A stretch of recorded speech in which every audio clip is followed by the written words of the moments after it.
मुंबई में एक शब्द से महिला की जिंदगी बदल गई। 7 साल पहले एक महिला मुंबई में लापता हो गई थी।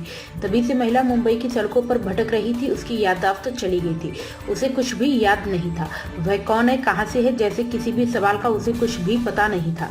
हालांकि इसी बीच अचानक महिला के मुंह से बदामी शब्द निकलने से उसका जीवन बदल गया। उसकी याददाश्त वापस आ गई। यह कहानी किसी फिल्म की स्क्रिप्ट जैसी लगेगी, लेकिन यह कोई फिल्मी कहानी नहीं बल्कि हकीकत है।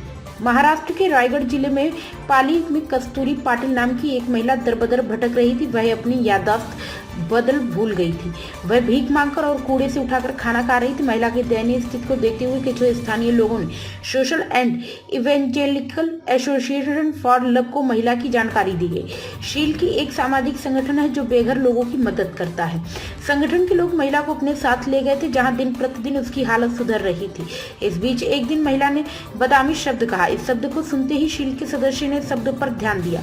उन्हें पता था कि बदामी कर्नाटक के बागलकोट जिले का एक शहर है। बदामी शब्द सुनते ही उन्होंने तुरंत बदामी पुलिस से संपर्क साधा और उनको महिला की तस्वीर भेजी, साथ ही लापता होने की जानकारी दी।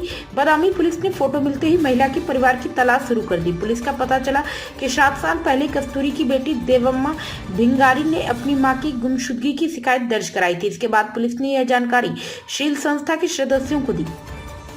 मां के मिलने की जानकारी होते ही बेटी देवम्मा बहुत खुश हो गई। इसके बाद तुरंत मां से मिलने के लिए निकल गई। बेटी के लिए यह पल किसी चमत्कार से कम नहीं था। बेटी को देखते ही महिला की याददाश्त वापस आ गई।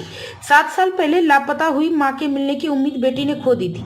बेटी ने बताया कि पति ने दूसरी शादी कर ली थी, जिससे उन पर दुखों का पहाड़ टूट गया था। मां अपनी बहन के यहाँ रहने लगी थी, लेकिन बाद में वह वहां से बिना बताए कहीं चली गई थी।